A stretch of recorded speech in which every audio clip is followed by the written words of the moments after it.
Anyway, cards from pets. Well, it's a bit of fun, isn't it? People love opening cards. It's that connection. Do you know what? I think you're absolutely right. I still love opening cards, so thank you both very much. Thank you. It's a fascinating industry, the card industry, because it's It is, obviously isn't it? booming, and yet... It seems to be rebelling against everything else. The stars of the new Frozen film turned out in force for the European premiere last night. We've been asking you, and thank you for these, to send in your pictures of your own Elsa's, Anna's and Olaf's.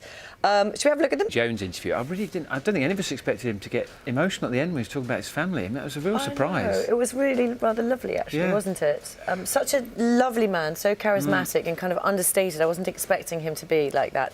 Shirley Ballas is going to be in here a little bit later as well. She's particularly talking about, she'll be talking about Blackburn Line. Don't look. I think he blended together with our Frozen theme. He just said, let it go, didn't he? Yeah, let it go. You can sing that along. I'm going to learn from Eddie. Yeah. Let it go. News, travel and weather, wherever you are. Shirley Ballas on the way. Alfie Bow as well. Still plenty to come for you on BBC Breakfast between now and 9:15. I'm sorry about leaving you with Let It Go the whole day. Time now to get the news, travel and weather, as you said, wherever you are.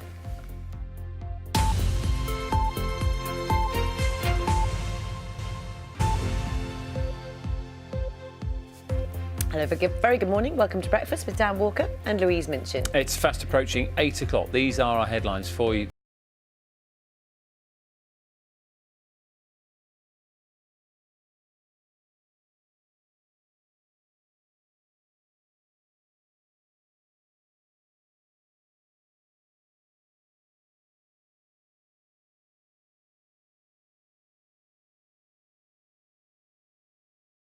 And Andy, this story is not in any way going away. There are calls as well for him to go under oath and discuss this under oath, aren't there?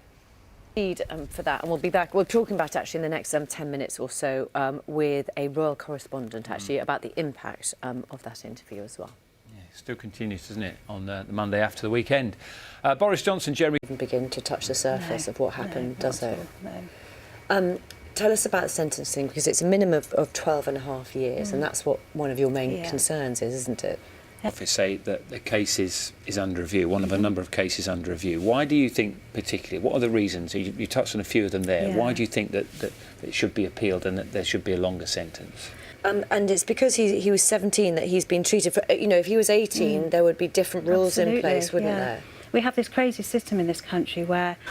Again, I'm so impressed with the way you're talking about this. What you say you've been unable to grieve. Is that the same for the rest of the family? Is everything on hold at the moment? Absolutely. 3 months, you know, all the questions will go over and over your head, not knowing as well what happened. Not knowing if it's going to go... As well what happened. Not knowing if it's going to go... Husband as well today, and it's got, you know, it'll have reverberations, your family, all your neighbours, the whole community as well, what happened.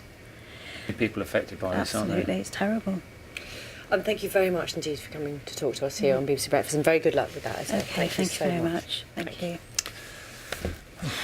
It's 21 minutes past 8. Let's find out what's happening with the weather this morning. Here's Carol.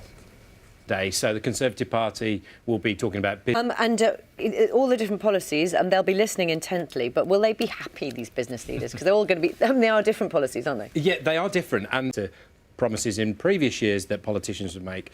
This is what she had to say. Sure he will. Yeah, he's pro. So all that to come, but Sal, what are we talking about this morning with your good self? We're going to talk about England yesterday. Harry Kane got himself into the history books yesterday. He became the first player to score in every Euro qualification game. First player for any country. It's quite good, really, isn't he? Well done, sir. Yeah, well done, Harry. England... got emotional there at the end when talking about his family, but he's such a successful coach, and it still clearly hurts that he didn't manage to beat South Africa in that final. And there is always something about great coaches.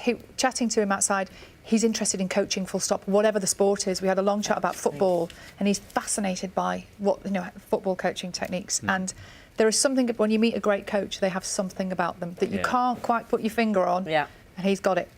He has. Can I quickly mention Tommy Fleetwood as well? Oh, sorry, Dan. Yeah, sorry, go on. But Tommy Fleetwood won at the weekend. He's not won since January last year, and 6 shots behind in the final round at Sun City. He wins the Nedbank Challenge, and he wins £1.93 million. That's a lot of money. That's a lot of money. That's almost as much as Stefanos Tsitsipas just won at the ATP Tour Finals. Serious. You've got to go because Ballas is in the building. Yeah. I can see her. Oh, Morning. I'm leaving.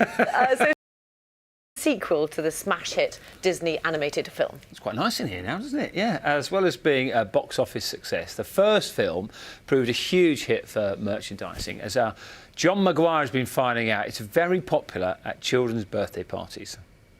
Can't believe it. I can't believe you've thrown that little earworm out there again. Enjoy that, everybody, today. It was a beautiful voice, but I think our next guest might have a slightly better set of pipes. Alfie Boe sing Frozen. Let it go in a minute. Alfie, come on. Alfie's here. Michael Ball is meant to be here with him, but he's ill. But the show goes on. Alfie Boe after the headlines. Last look at them wherever you are this morning.